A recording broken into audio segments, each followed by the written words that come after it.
Hello बच्चों, आज हम करेंगे प्रश्नावली 2.4 के प्रश्न 5वें का चौथा, है ना।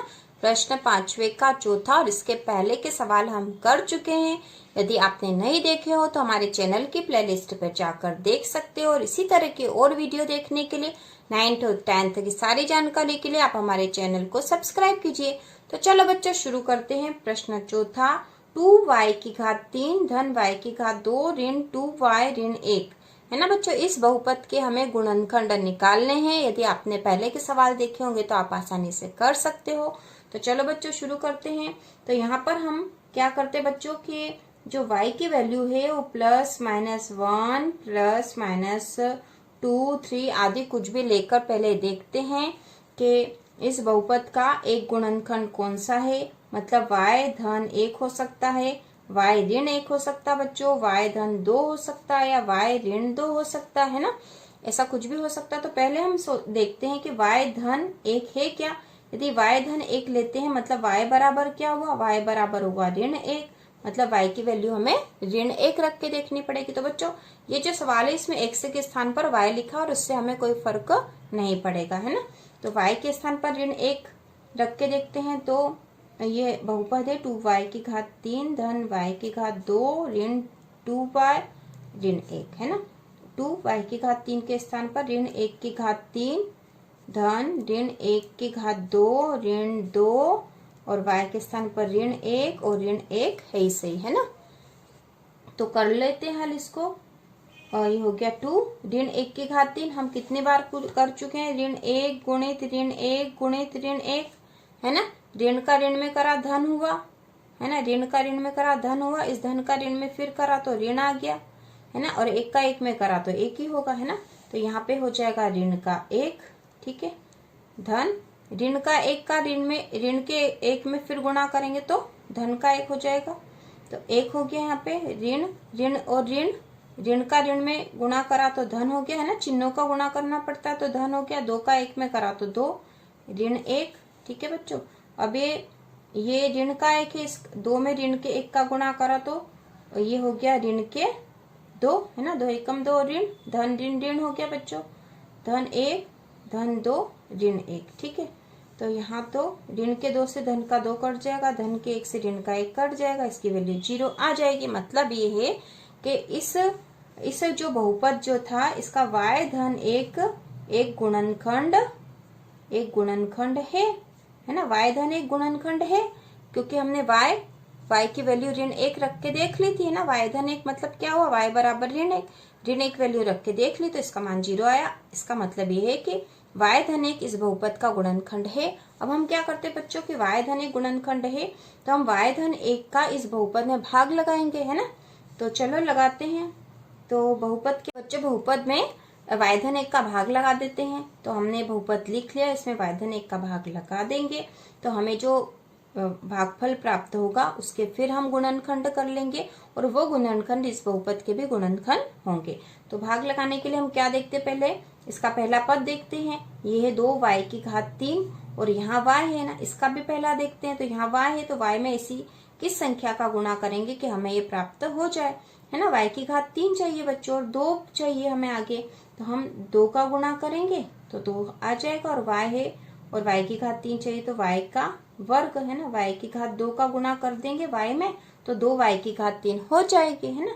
तो कर देते हैं, चलो 2y की घात 3 आ गया, 2y की घात 3, है ना। 2y की घात 2 का y में गुणा करा तो 2y की घात 3 हो जाएगा।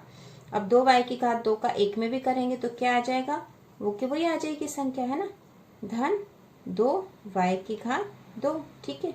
अब हम इसको घटाने के लिए इसके चिन्हों को बदल देते हैं, धन का है तो ऋण का है, धन का है तो ऋण का, ठीक है। ये धन और ये ऋण कट जाएगा, है ना।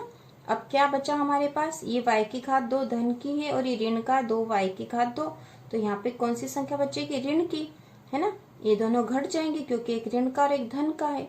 तो और निशान आएगा, चिन्ह आएगा बड़ी संख्या का।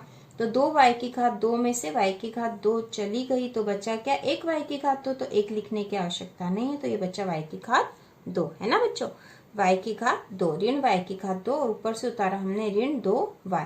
अब हमें क्या चाहिए बच्चों, यहाँ पे ऋण y की घात 2 चाहिए यहाँ पर, है ना। और यहाँ पर है y है केवल, तो हमें y की घात 2 के लिए चाहिए, तो हमें और वो भी ऋण के चाहिए, तो ऋण चाहिए है ना, ऋण y का गुणा करेंगे क्योंकि ये तो धन का है, तो ऋण y का गुणा करेंगे, तो ऋण y और धन y में गुणा करेंगे ना, तो y की घात 2 आ जाएगी, वो भी ऋण की, तो ऋण y की घात 2 आ गया। अब इस ऋण y का एक में भी गुणा होगा तो धन ऋण ऋण ऋण का y आ जाएगा है ना, एक y, मतलब उसको लिखने की एक की जरूरत ही नहीं है।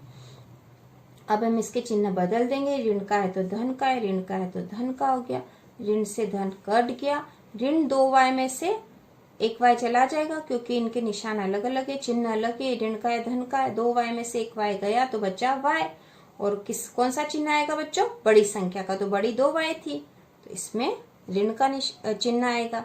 अब ऋण y और ऊपर से क्या उतारेंगे, ऋण का 1 है ना, ऋण का 1। अब यहाँ हमें कौन सी संख्या चाहिए, ऋण y चाहिए, और ये तो धन का y है, तो हम क्या करेंगे, ऋण 1 का गुणा कर देते हैं, ऋण 1 का गुणा करेंगे तो धन ऋण ऋण हो जाएगा, ऋण का y हो जाएगा है ना, तो ये हो गया ऋण का y, ऋण का y। और अब इधर जो ऋण 1 है, ऋण 1 का धन 1 में गुणा करेंगे तो ऋण का 1 हो जाएगा, तो यहाँ हो जाएगा ऋण का 1। ठीक है बच्चों, अब इसके चिन्ह को बदल देंगे, ऋण से धन, ये आपस में कट जाएंगे, बच्चे का 0। ठीक है, तो हमें एक भागफल प्राप्त हो गया, देखो बच्चों क्या मिला हमें, 2y² ऋण y ऋण 1। ठीक है, तो अब हम इसका गुणनखंड निकाल लेंगे बच्चों, इससे हमें पता चल जाएगा कि इस बहुपद के गुणनखंड और क्या क्या है।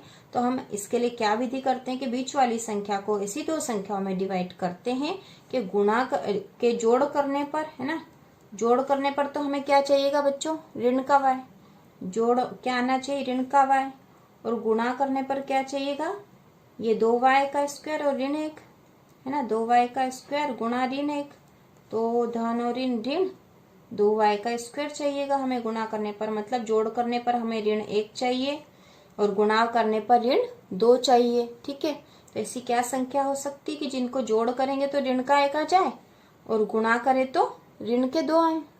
तो सोचो बच्चों आप क्या हो सकती है, 2 और 1 ही हो सकती है ना, जोड़ करने पर ऋण 1 चाहिए, मतलब बड़ी संख्या ऋण की ले लो, छोटी धन की ले सकते हैं ना, तो ऋण 2 में से 1 चला जाएगा तो ऋण का 1 बच जाएगा, और ऋण के 2 में 1 का गुणा करेंगे तो ऋण का 2 आ जाएगा। हाँ बच्चों ये हो सकती है ना, यही होगी, ऋण का 2 1 से, और 1 1 से 1 लिखने की आवश्यकता नहीं, चलो कर देते हैं इसको, 1 से नहीं यहाँ पे y आएगा है ना, तो 2y² ऋण